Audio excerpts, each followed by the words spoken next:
So, I'm writing a novel.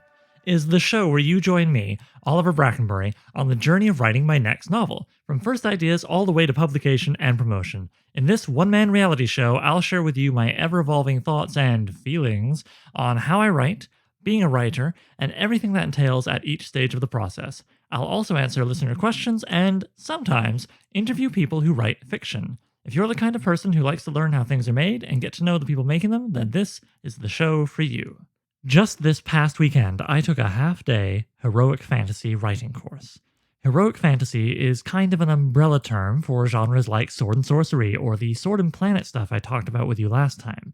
Today, I'll be interviewing the teacher of that course, an author named Howard Andrew Jones. Howard primarily writes beneath the heroic fantasy umbrella, and boy does he know his sword and sorcery. My first encounter with his work was when I picked up an issue of the excellent Sword and Sorcery magazine he oversees as the editor, Tales from the Magician's Skull. Others might know him from his Pathfinder novels, his Sword and Sandal series following the adventures of Dabir and Asim, his scholarship of arguably the greatest influence on Robert E. Howard's writing style, historical adventure author Harold Lamb, or perhaps you're one of the many people excited for the just-released grand finale of his epic fantasy Ring Sworn trilogy, When the Goddess Wakes. Well, the publisher calls it epic fantasy, but I have good reason to believe it's really sword and sorcery wearing a fancy disguise. I'll ask Howard about that in this very interview. Hey, maybe I should just cut to that, huh?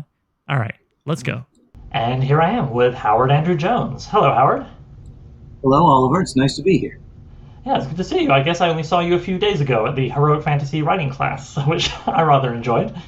Well, I'm glad you enjoyed it. I had a lot of fun with that myself. Yeah, and I've got lots of notes to go through, and I've actually got a question about that, but one thing at a time. I have so much I want to ask you. I'm very excited for this. I spent a lot of time on these questions today. I've kind of got that eager student in class situation going on here, so we'll see how that goes.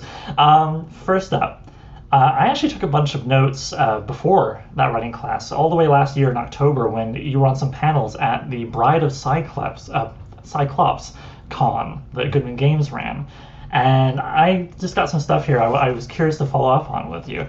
For example, in Behind the Scenes with Publishers of Heroic Fiction, that panel, you brought up the importance of reading outside your sort of main genre and taking what you can, using the example of how you read a bunch of Westerns you might not normally have been drawn to, and then were able to write much more convincing like horses and horse-related scenes, in your own work. I'm wondering, it's been a minute, that was last October. Since then, have you picked up any other useful tools from reading outside your usual genres? Well, absolutely. Although I've continued to read in the same outside genres that I've been doing. So, historical fiction, westerns, which is just a specific flavor of historical fiction, really, and hard-boiled detective fiction. And I continue to take great pleasure in finding these older books from the 50s that are so lean and mean and propulsive. So much is conveyed about backstory over the course of the story rather than front-loading it at the beginning, which seems to be favored by a lot of modern fantasy writers.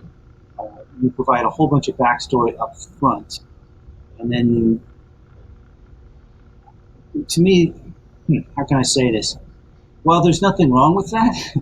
I prefer the action to get moving right away, to get hooked inside, and I like to see if you're going to have a complex backstory, have it come out naturally rather than just have it dropped into the reader's lap. And then the reader's supposed to say, oh, well, this is just the part where I learned the info dump. I guess that's okay. Well, actually, older writers knew how to do that skillfully and work it into their narrative and have it actually be part of the mystery that helps pull you forward. Yeah, I'm a big fan of that too. That's definitely a big part of what's really gotten me into sword and sorcery. And now I'm sort of edging into historical fiction. I started reading Harold Lamb. I picked up the first volume of that series that you worked on.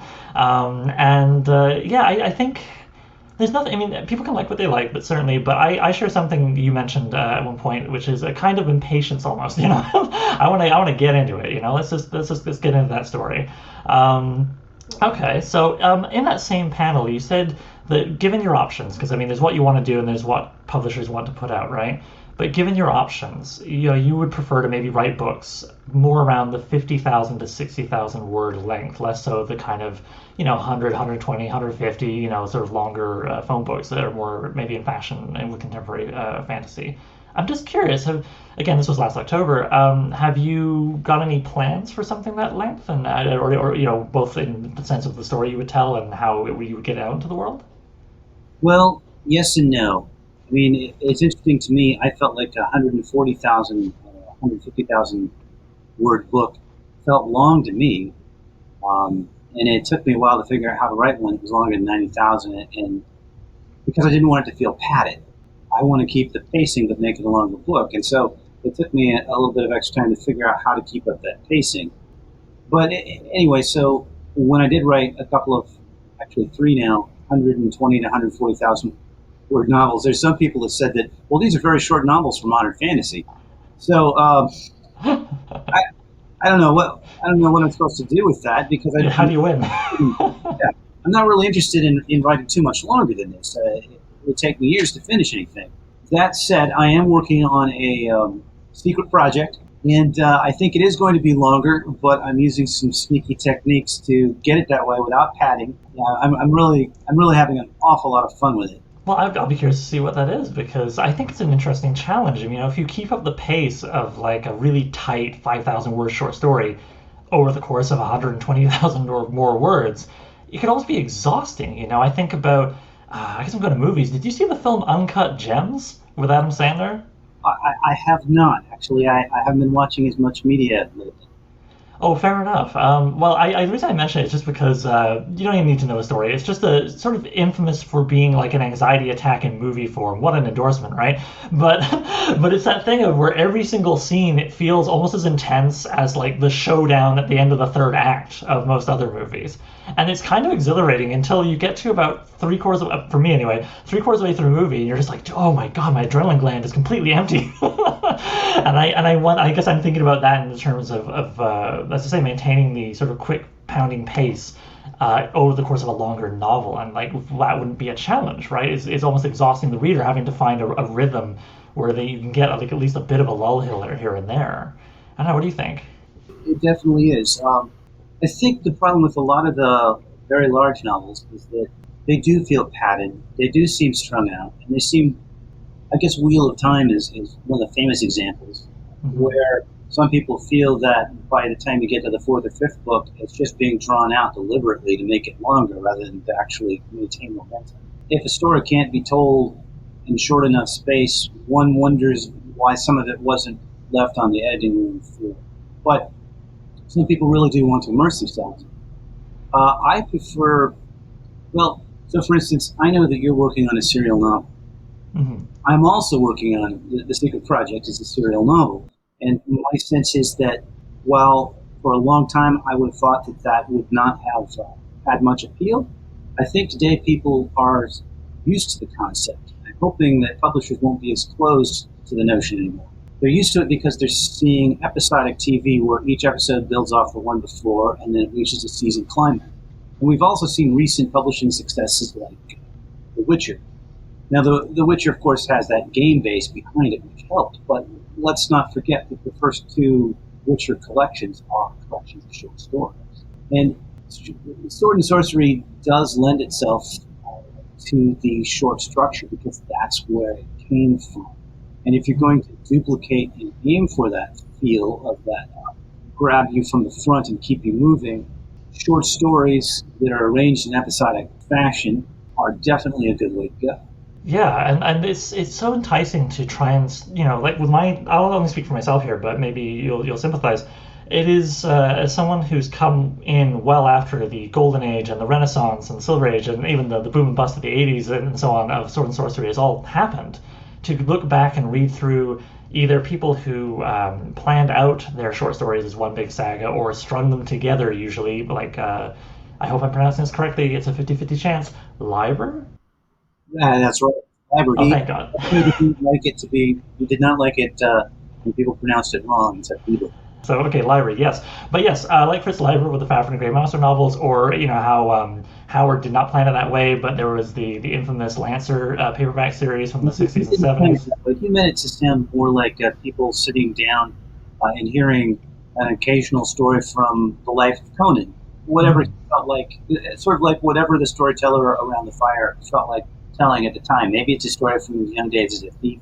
Maybe it's a days from when he was king. I think the only one of those foundational writers who deliberately wrote everything sort of planned out and in sequence would be Vance, because Liebert sort of skipped around and imposed chronology later. I believe Michael Moorcock, of course, he comes later than some of the other foundational ones, but I believe even he continued to sort of mess with the chronology of Elric, whereas the Cudgel, the clever stories, were written in order, in sequence, and then collected. I know the second one was written in some of the short stories were published separately, and then they were collected. Can't recall if the first one was handled the same way, but it's an episodic serial novel that functions perfectly well as a novel because it builds towards something. Yeah, no, I remember when I got to the end of the second part of that Kugel saga, right, the third book of the Dark Dying Earth series, and it was so neat because you could pull any of those short stories out and enjoy them. Just oh, he's a scoundrel, you get it pretty quickly. I know he's a scoundrel in a possibly old weird world, and yet reading them in sequence was very rewarding. I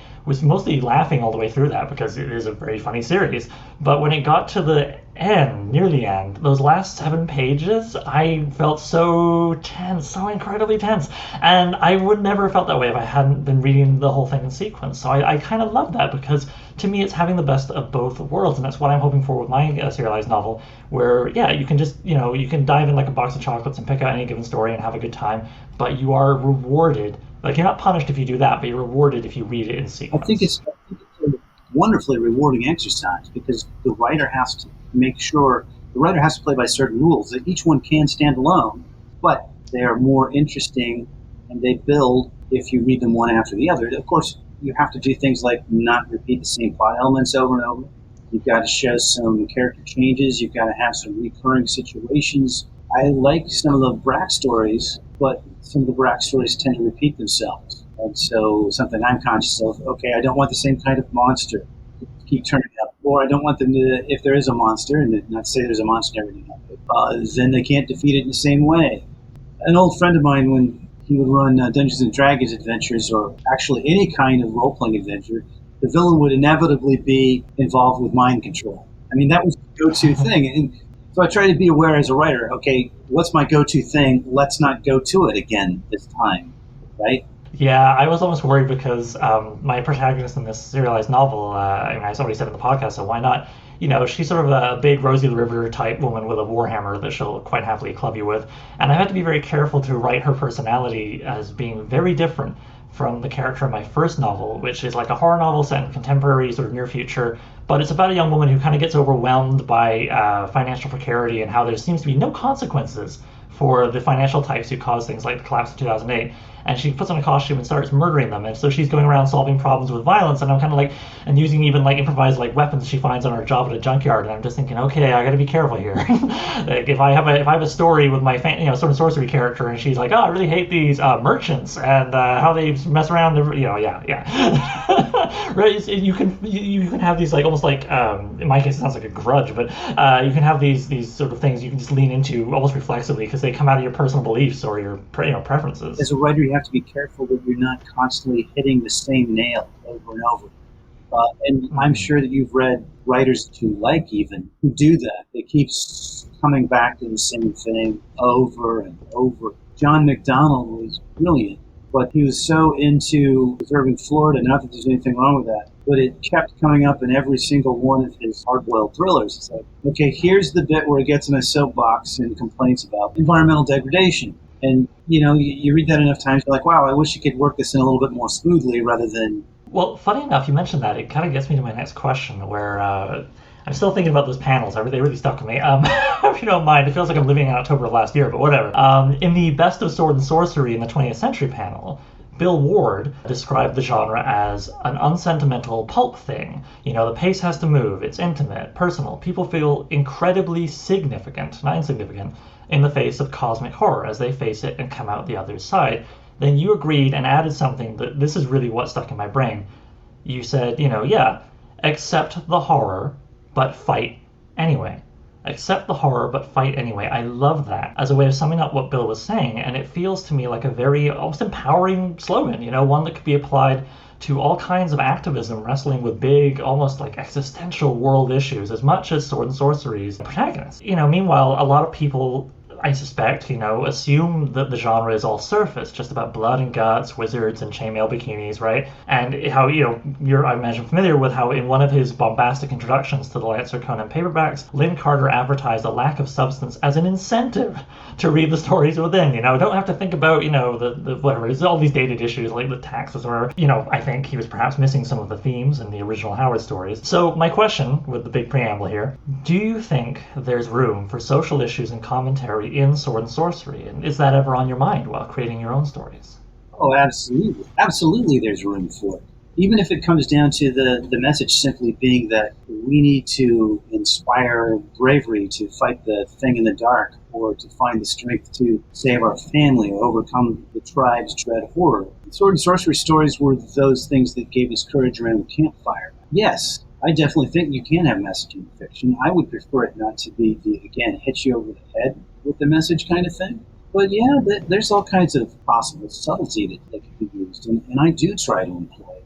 No one yet has accused me of sounding a gong and beating a drum about the little things that I do, but I hope people will see me there. I think it's perfectly possible to do it. I feel badly that Lynn was saying those things back in the day. I have a lot of respect for him as an editor. I do like some of his writing as well. As an editor, he was very good. And I think he was trying to, back in the day, say, hey, look, with this, you can escape and enjoy yourselves. Rather than reading, I think it was more of an outcry against literary fiction rather than saying sword and sorcery has no depth. And unfortunately, that's not as clear in reading now that that's what he was really about. Yes, he liked the lighter stuff. He loved Burroughs. I don't know that there's too much political depth with Burroughs, but it's cracking good pacing, right? It sweeps you away into action and adventure, and that's what he loved. Yeah, no, it's possible maybe I get hung up on some of the sort of, to me, amusing datedness. Like, he literally says you won't have to think about Spiro Agnew, and I'm like, I wasn't. Yeah, don't worry, man. But yeah, I just remember that intro really, really caught me, and I was like, oh, it did feel that, at least to me on my first reading, without, as I'm still learning about him, it was an odd promise to make, because I don't think you have to work a political issue, like specifically like some sort of, I don't know, vote no on Prop 75 or whatever into your stories. But I think they should always be saying something, whether or not it directly ties to a hot button issue. Well, they can do something about the human condition, even if it's not a hot button issue. Or they can be merely entertaining. But I think good writing can say something about the human condition, even if it's just, I'm putting air quotes, an adventure story. Yeah, I guess it's this thing where it's not so much I'm trying to sort of shove politics into my sword and sorcery, more that I think it's a false choice. I think you can have substance and style, heaven forbid. You can have a story that really says something, as you say, whether it's about something more particular to do with power structures between people, which I feel you get a lot of in the Lankmar stories, or something more about the human condition, which is maybe more, Howard's jam. Okay, so meanwhile, there's an aspect of sword and sorcery that I don't think maybe is discussed enough, and I would love for you to share your thoughts on. And now, re-enchanting the world is how I heard it described in that Best of 20th Century panel. Over in the Tales of the Magician's Skull submission guidelines from earlier this year, one thing it was made clear you were looking for was a sense of wonder, not hopelessness, lost cities and gleaming treasure and forgotten lands. In a nutshell, I think there's actually, an incredible positivity in this genre. It's not grimdark. I think there's like an empowering, almost life-affirming feel to the whole thing that I think people are really craving right now while living through this exciting chapter of a history book that we're all enjoying. So please, I'm wondering, could you maybe tell us a bit about how you interpret trying to convey, a sense of wonder, of re-enchanting the world, not hopelessness or any of that stuff, that this genre can bring to the table? Like, how can sword and sorcery do that? How does it do that? Well, I think if you're going for a sense of wonder, first, take me to wonderful places. Take me to amazing vistas that it would take a team of special effects guys a couple of weeks to put together, but that you can describe on an old Underwood typewriter while sitting in your parents' house. That's what I want. I want to be transported. I want to see splendors as well as horrors. I don't just want to see terrible people doing terrible things. I want to see some of that, but I also want to see people overcoming challenges. I want to see scenes of splendor and heroism, and it also depends upon presentation. There's a great line in a minor Harold Lamb story where a man is witnessing someone flying down the face of the mountain. And after you read it, it looks to him like it's magic. But as a modern reader, you realize, wait a second, that guy's on skis. If you put yourself in the position of people from different times and different cultures, some of the things that we take for granted are seen as incredible and are seen as magics. So, as always, if you're working on it as a writer, you have to put yourself in the place of the people who were there. And then some of the things that we might take for granted become more wondrous and special. I think that's a great answer. Thank you. Yeah, it's just one aspect of it that I really like, and has definitely been a big part of why I've dived heavy into sword and sorcery over the last couple of years. You know, I just, it feels downright uplifting. It makes the world feel bigger and more exciting, as much as it's also sometimes largely cosmic and terrifying. If, say, you're reading Tower of the Elephant, and we all know what happens in that story. And for those of you who don't, it's a very short, easily found story online for free. Gutenberg Press. It's one of the greatest sword and sorcery ones. Tales, and you should read it. Tower of the Elephant. And we should both make clear that while there is some excellent sword and sorcery that is incredibly entertaining, there's, of course, lots of dreck as well. So neither of us are blindly endorsing all sword and sorcery. Yeah, it's true. I love it to pieces, but like anything, especially anything that had a period where it was very much being written to pay the bills. You can tell sometimes when you're reading a story where someone just needed to make the rent that month, perhaps. Right. And sometimes there's people who just want to focus on the surface aspects of it. For instance, there's nothing wrong with a big, bright comic book sometimes where it's just two mutants beating the heck out of each other. Though sometimes some sword and sorcery is a little bit like that. I don't know that I'd want a steady diet of that every story I read, but that kind of sword and sorcery is fun too. Oh yeah, no, as much as I don't want to say make fun, I kind of pull on Lynn Carter's pigtails a little bit in terms of his writing, his editing. I should be so lucky, my God, to have that career. But I do that, and yet, I mean, I could, if I wanted to, I kind of wiggle out of it with the Lancer paperbacks. Oh, I'm studying Conan. But I also, nobody put a gun to my head and maybe buy, I've got 4. I'm trying to find the other 2 that remain of his World's End series. The one about the sort of big He-Man, bimbo who's, intellectually 10 years old, and he's an android, and he just pops out of a mountain into this insane pastiche of, many different kinds of worlds and settings, and just has insane adventures with flying cities and giant red women that want him to sleep with them. It's never been one of my favorites. If you want to read some of them at his best, Lost World of Time, I think most of us consider his very best. And that's a fine, short sword and sorcery novel. If he'd written more like that, I think he'd be more discussed. There's Kellery the Warlock, and doggone, I can't remember what the third one that I really liked is. They have sort of similar sounding vibes, right? But then he also has some excellent short stories. There's one of his Lord Dunsany pastiches that I think is just phenomenal. It's based on the Sword of Welleran, right? He kind of steals the plot beats from the Sword of Welleran, but the story is called Zingazar. Zingazar, yeah, I know. That's the name of the sword.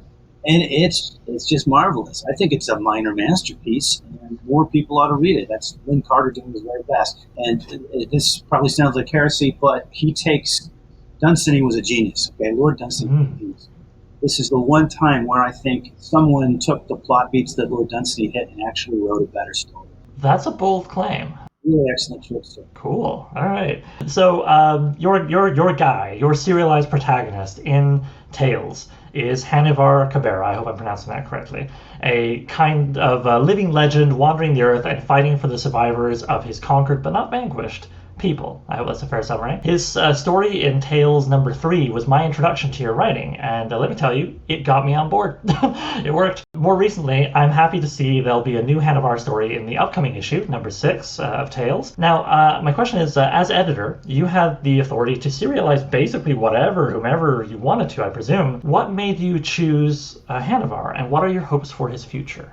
That's a complicated question.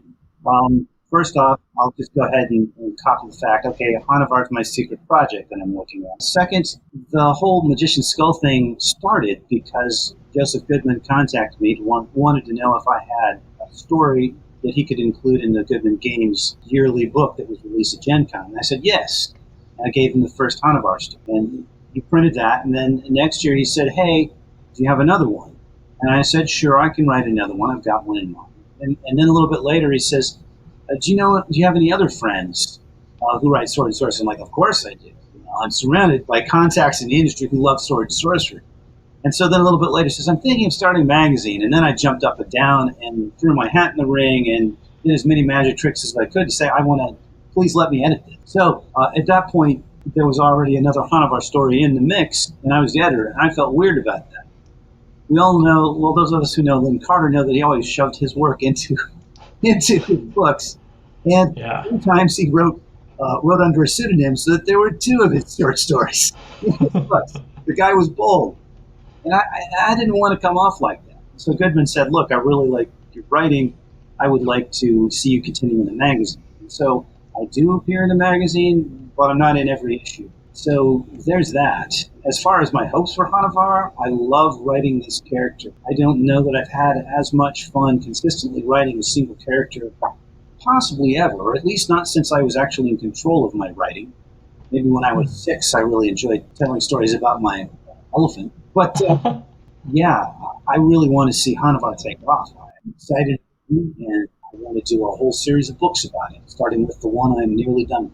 Okay, well, I count me as someone else who wants to see Hanavar take off. So, listeners, buy it. Buy it. Throw money at this man for this book and others. You know, I love how in the story from Tales number 3, which is called The Second Death of Hanavar, and listeners, you can buy physical copies of it. I'll link that in the show notes, or PDFs if you prefer that. But yeah, in that story, The Second Death of Hanavar, it's really all about him not only fighting for others, but helping them fight for themselves. And I really like that. Now, an off-sided detail, or when people try to define this genre that I see, is like, well, they have, you know, you can spot a sword and sorcery hero because he's kind of more mercenary. You know, he or she, you know, they're more interested in money and, you know, just something to put in their pocket, some food, some glory, less so much helping others necessarily. But I feel, you know, Hanavar is absolutely a sword and sorcery hero, and yet here he is very much trying to like help, empower others, empower his lost, conquered people. So I'm assuming the answer is yes, but I'm curious to hear your thoughts at large about it. Can a sword and sorcery hero be all about empowering others, even though that's a very selfless,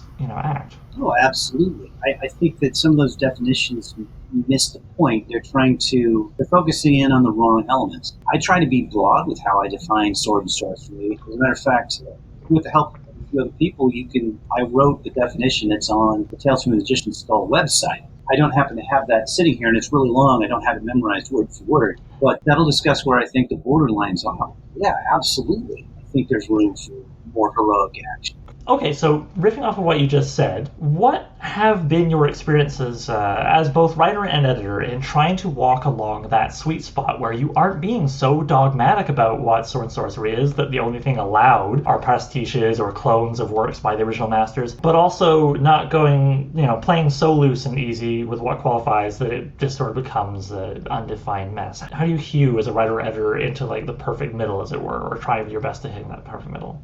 Honestly, as an editor, I haven't found it that difficult. We try to be welcoming of people who draw from the old well, based on sound storytelling principles and creating wonder, but aren't trying to just do the same thing, not creating the same characters and putting them in slightly different situations. We're trying to get people who want to tell similar kinds of stories based in the same traditions, but who don't want to tell the exact same story. And I haven't had too much trouble. I mean, the ones that feel too much like they're just a carbon copy aren't the ones that I get excited about and want to accept. Because unfortunately, when people are copying something, they're not copying all of it. They're only seeing one aspect that really appealed to them, and they're fast on that. And for instance, when I used to read Slush for Black Gate, back when it was a physical magazine, I could tell someone who'd been reading Lovecraft, because they wouldn't necessarily be going for the same kind of cosmic horror. They would be going for his style. And unfortunately, Lovecraft could frequently be turgid. Yep.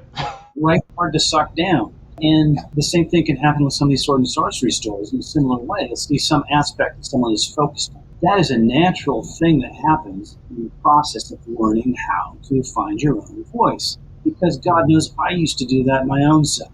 I'm not denigrating people for doing that. It's part of the process. You've got to experiment and figure out what other people were doing before you can find out how you want to do what you want to do. Oh, absolutely. A lot of my early short stories that nobody's allowed to see, you know, you can see someone doing a bad imitation of Hunter S. Thompson. Like, yeah, that's absolutely right. So I haven't found too much of I haven't found any problem with it. And once I found my own voice, I haven't had any trouble finding it as a writer. So, yeah. Okay. Still hanging on genre a little bit, just a little bit longer here. I'm curious. I listened to your interview from back in, I want to say April or May, spring, with Rogues of the House. Great, lovely podcast, listeners. If you're not familiar, if you like Sword and Sorcery, check it out. And in that interview, near the end, you were saying how your brand new book, which will be linked to in the show notes, everybody check it out. Finishing the Ringsworn trilogy here. I'm curious. You sort of mentioned at the end how it's sort of promoted as epic fantasy, but you kind of had like you could almost hear the sly smile over the podcast, and you were like, well, but really, I took a sword and sorcery story and I put the epic fantasy's boots on it. I'm curious, like, would you still stand by that description? I know it's a few months later, but would you say? Absolutely. Well, the trick is, so there's problems. Publishers don't want to refer to things as sword and sorcery because there was a backlash against it. For a while there were so many terrible Conan knockoffs and bad sword and sorcery movies that for a long time there, people thought that sword and sorcery meant that you had to have a barbarian in a fur diaper and a damsel in distress who was useless except for looking sexy. And if you describe something as sword and sorcery, they assume that's what your fiction was. And so they began to look for other ways to describe it. And now, of course, the term is so confused. I was just on Reddit earlier today trying to explain the difference between that and high fantasy with a very intelligent person who'd never understood, who'd never read enough to see it. And part of that, it's just gotten muddy. For a long time, role-playing games have been described as sword and sorcery. Well, kind of, but then people get used to seeing like game fiction and gaming referred to as sword and sorcery, and they think that that means that it has an elf and a wizard and a hobbit in it, and that means it's sword and sorcery. It's so confusing. Anyway, if you follow how I define sword and sorcery, then I think that my Ringsworn trilogy is sword and sorcery, albeit it has much more of a Roger Zelazny feel than it has a Robert Howard feel, where you've got these superpowered characters who are interacting and they're uncovering intrigue about the way the world works, and there's plots and counterplots and all kinds of sword play that's different from the more typical Howardian sword play, which I do love. I'm just saying that there's a slightly different feel to the Zelazny sword play. So yes, I definitely stand by this being sword and sorcery, albeit it's another distinct flavor of sword and sorcery rather than some that you assume it is. There you go. Okay, so a name you mentioned a few times there in your answer was Zelazny. I have been doing this podcast from the point of view that people who are listening maybe are coming in cold. And I've mentioned, Howard and Leiber and Moorcock and other names quite a few times, but I've never mentioned Zelazny, and I know he's very important to you. Would you mind sort of just telling our listeners a little bit about why they might want to check him out and what he means to you?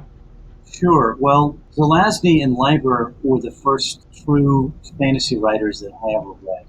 You could count The Hobbit because my mom read it to me when I was 6, but let's not, because that was more I imbibed it along with a whole bunch of other stuff. This I actively sought out. I got the appendix in back of Dungeon Master's Guide, and I went to the library and the used bookstore and the bookstore, and I tried to find these books. And I found Leiber's Swords Against Death, which was I still think is the best of all the Lankhmar collections. And then friends were reading the Chronicles of Amber.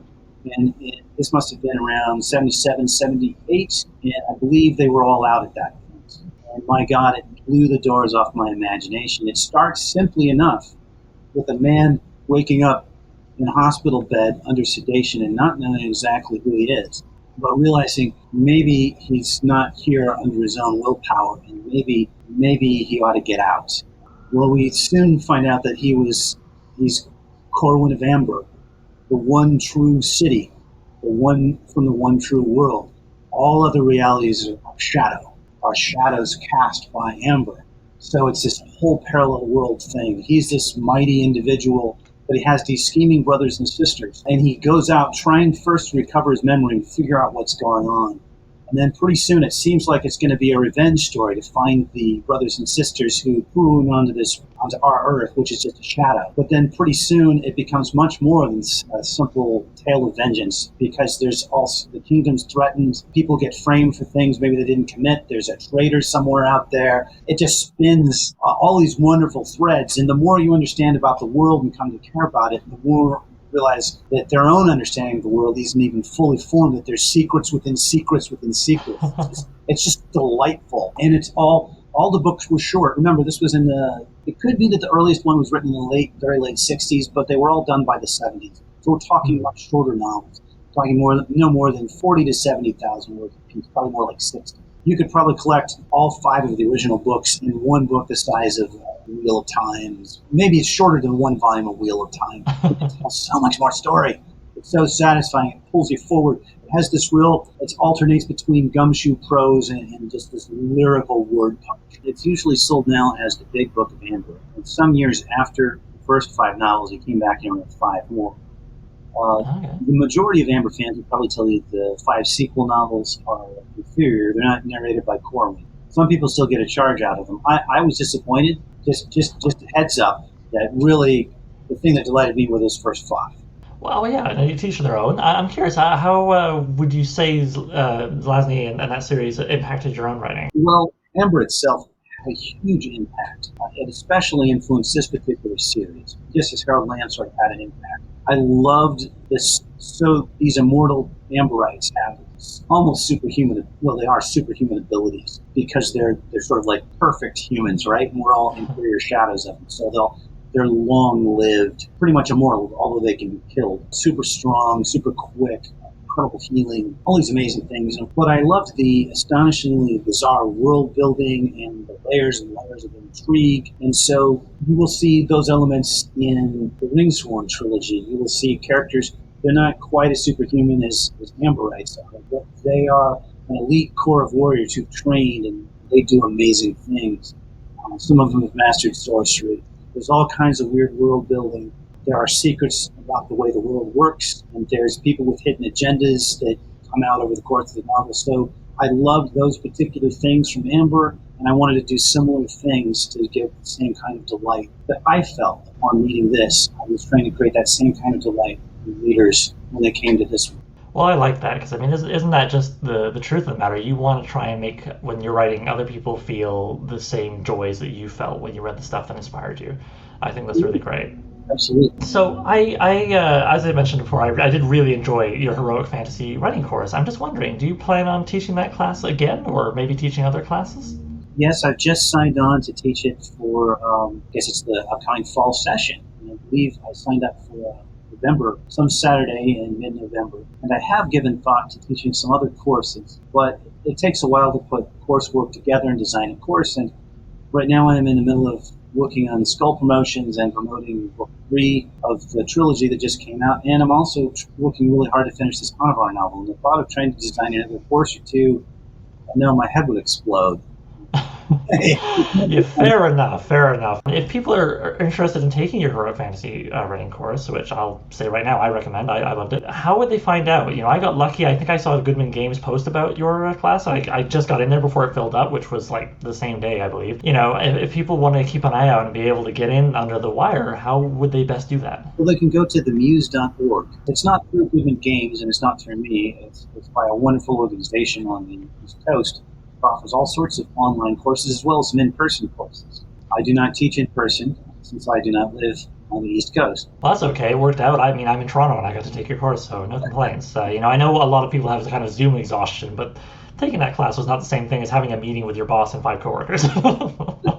Okay, cool. I'm glad you're going to be doing more. I selfishly, I would say I would love to have a class where you deconstruct the prose of Liber. You know, I feel like there's a lot of stuff out there on, like, you know, Howard's muscular adverbs and so forth, and great. But I don't see quite as much about the actual, like, sentence construction almost of Liber. I've seen some plenty on his themes and use of character, but yeah, he's someone that's really on my mind right now because he's definitely, his Langmore stories are, you know, definitely the primary influence on the stories I'm getting into. I'm getting into sort of the second act of my book, and I want to have a City of Thieves and some things like that, and I'm thinking of Langmore. And I know my weakness, I've mentioned before in the show, is kind of also my strength. I mean, I'm impatient, which I feel is almost a strength because it means, like, you know, if I want to write something, I just freaking do it, but it also makes it harder for me to focus on, like, following the, you know, the specifics of the mechanics of the prose as opposed to, say, the character and plot and theme, which I feel like I'm pretty good at picking up on. That's something to fix in revision, though, right? You get it all down, and then you come back and you add in those other details. That's nothing to slow you down.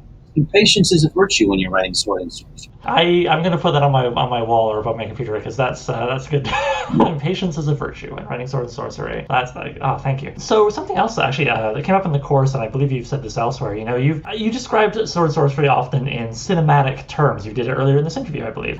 Usually regarding, say, camera moves as metaphor for the focus of the prose. Right? In the class we talked about starting in the tight focus lens or zooming out to like a master shot, that kind of thing. With the bias of my mainly being a screenwriter, I completely agree with seeing it through this lens. But man, I'm wondering, given it is just so cinematic, just as obviously this is an opinion, I don't expect an empirical truth here, but I'm wondering, why the heck aren't there more than one or two good sword and sorcery films? What do you think is going on there? Why don't we have more great adaptations? Why are we still going back to 1982 Conan, which is great, but man, it was 39 years ago. Well, I don't know what to tell you, except that so often the wrong people get involved in making them. They insisted on having an origin story when they tried to do the Solomon Kane.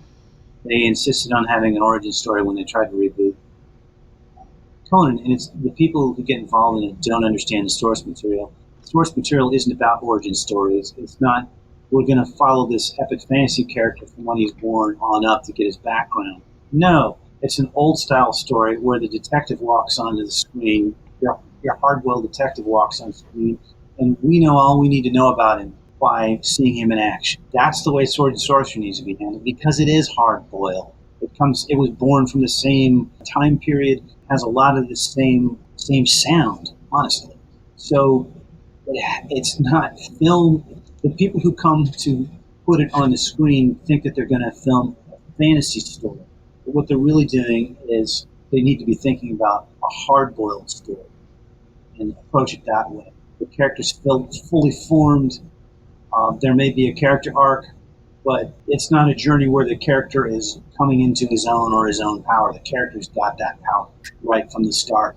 And the audience really doesn't need to give a crap about that, because that's not what it's about. Yeah, I think that's a good way of putting it. And the seductive pull of the origin story, eh? I mean, think about how many times we've been told, Batman or Spider-Man's origin story in the last 20 years, or even to come back to the library, I think about how there's definitely pleasures to be had in the individual origin stories that he later wrote when he decided he wanted to knit all of his short stories into a grand narrative. The individual origins for Fafhrd and then Grey Mouser. But I don't think you would find any fans of those guys who wouldn't tell you that really it gets started with Ilmet and Lankmar, the chronological third story where the two guys meet, because that's where the story starts. I'm not even as big a fan of that one as I am some of the earlier stuff. But yeah, the two that are written about their backgrounds, a lot of people tell me that they stop after the first novel, that they weren't that impressed. I'm like, yeah, I get it. I'm so lucky that the used bookstore only had book 2. Because I was in rapture. Now, maybe I would have kept reading if I started with book 1 anyway, because I was 13, 14, and I read a lot more and I was more patient. If I didn't enjoy something all the way, sometimes I thought maybe I wasn't clever enough to get it. I wasn't critical enough to stop. But the origin isn't really that necessary. And he, of course, was being paid to create more content, and so he did. Oh, well, yeah.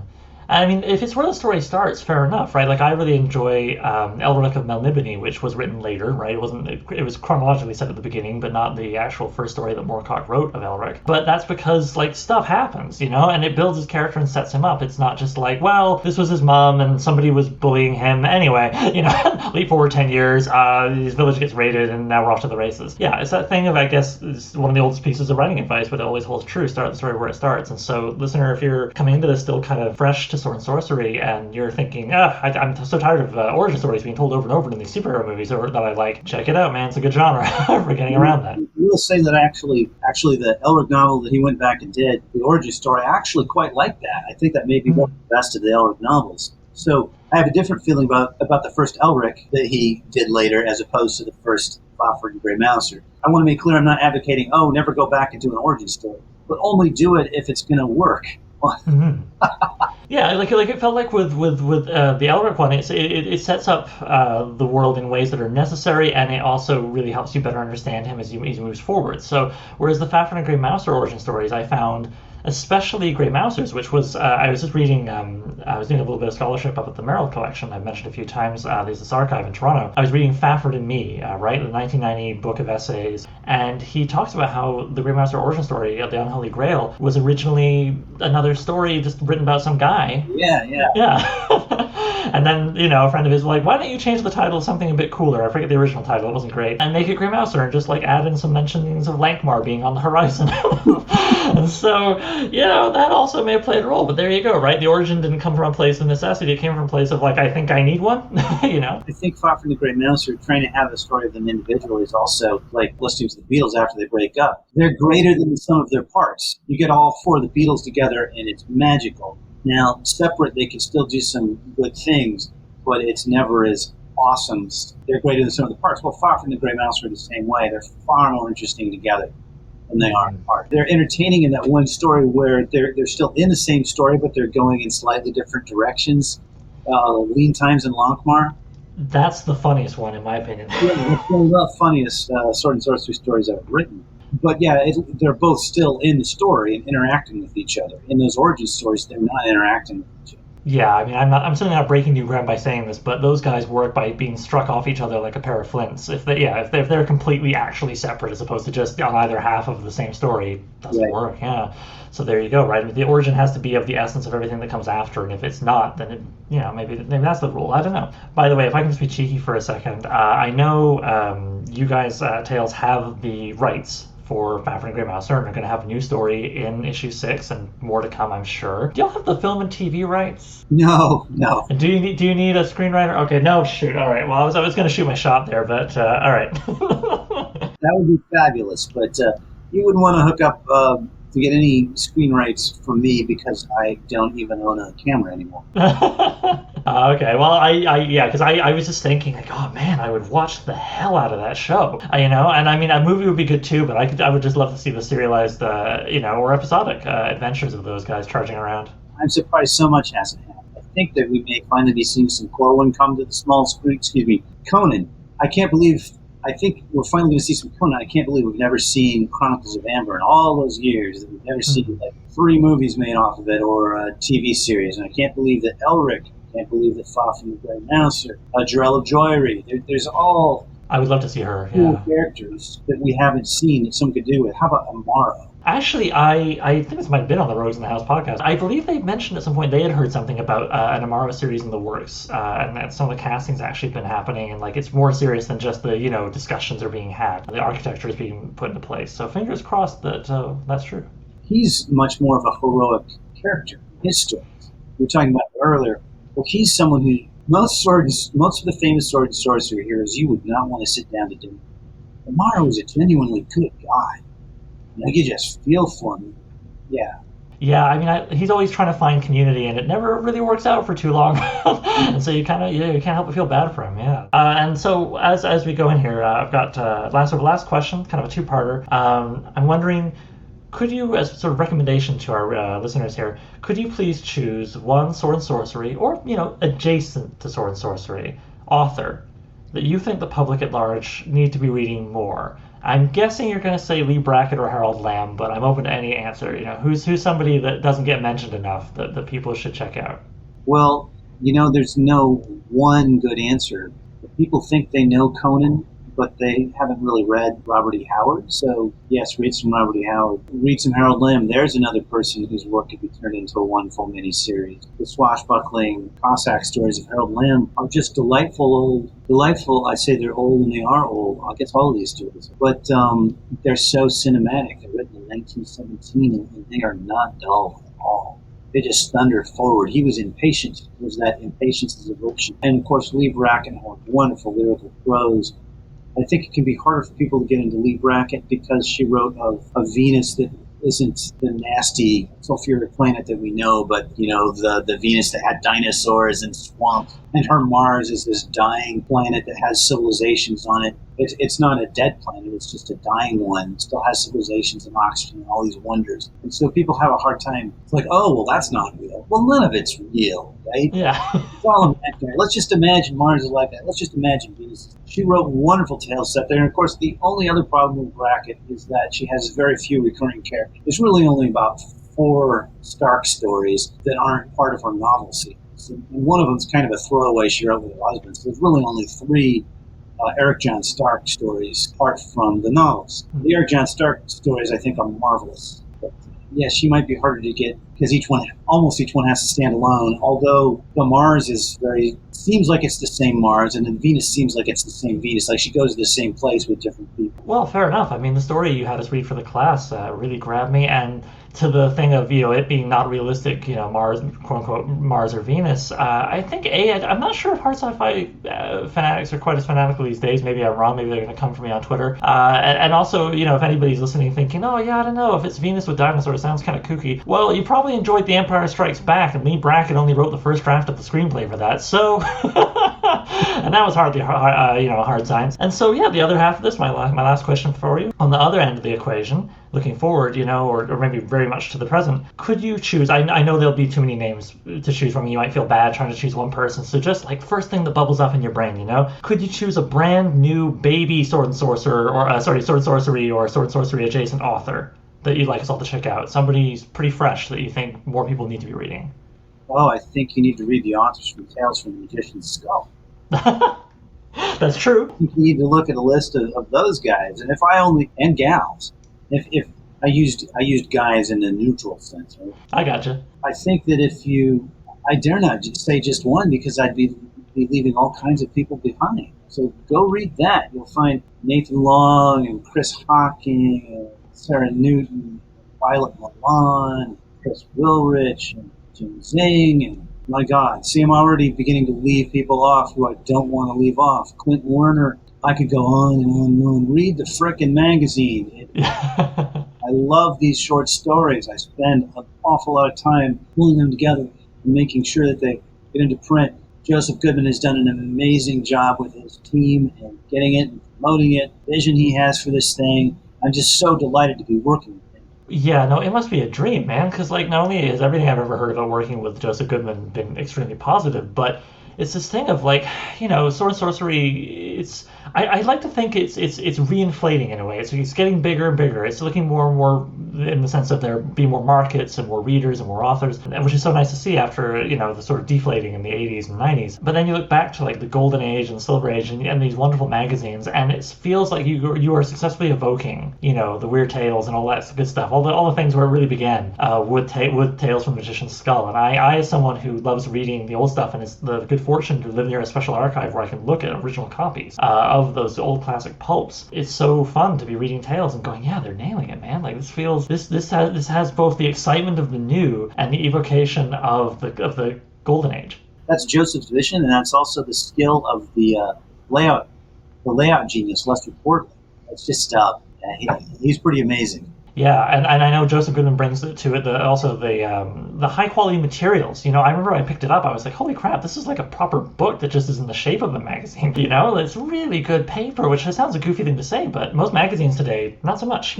Well, that paper has been a blessing and a curse because it's been really hard to get hold of COVID. Oh. The last 2 issues have been delayed, not because we didn't have things ready to go, but because we couldn't lay hold of the paper that we used for the first 4 issues. So 5 was running a little late. I believe 6 is now at least a month and a half late. And again, we had everything on our end. We just couldn't lay hold of the paper. We did not want to publish, after having such high quality paper, we did not want to publish it on cheaper quality paper, so we had to wait. The curse of high standards. You guys should have been sloppy, and then you could just done whatever, You should have made a mediocre magazine. It would have been great. Wait, no, actually, by definition, it would have been bad. Anyway, I could talk to you for hours and get lost in far more esoteric questions that would probably lose some of our more casual fans. I should wrap it up. We've gone over an hour anyway. My editor, who's me, will yell at me later for having to edit so much. Thank you so much for joining us. And of course, I've got to give you a chance here. Like I said, I'm going to link the bejesus out of all your stuff on Twitter and on the show notes for the episode. But just to really hammer into people's brains, could you please tell the people where can they find Howard Andrew Jones and what's your new book called again? My new book is called When the Goddess Wakes. But if you start there on the trilogy, you're going to be about as lost as if you started on Return of the King. The trilogy starts with the novel The Killing of Kings. The second one is Upon the Flight of the Queen, and the third one is When the Goddess Wakes. And they are all now available. You don't have to wait for any more to come out. That is it.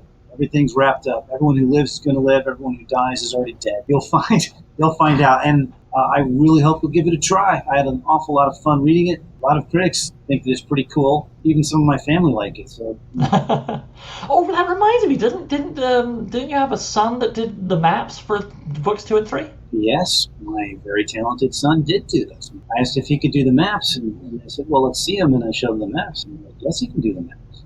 He just graduated a year or two ago. He's making a living now as a graphic artist. Awesome. And if people just want to like kind of find you online, I know you're not big on Twitter, but you are on there, right? Yeah, I am on there. I've never really figured out how it works. That sounds silly, I know, but I go on there and try and communicate to Twitter, and I feel like I'm shouting into a void. Anyway, so Twitter, I'm at Howard Andrew John because I couldn't get Jones. Howard Andrew. I'm on Facebook much more often. If you could just search for Howard Andrew Jones for that, and it'll pop up. And of course, my website's at howardandrewjones.com, which I update every now and then. It has pictures of my books and all sorts of writing advice. Great, thank you, Howard. So yeah, again, I will link to all those in the show notes, guys. You can find that quick and easy, or you can just Google Howard's name, as you say, you will find him. Yeah, again, thank you so much for joining me, Howard. This was a lot of fun.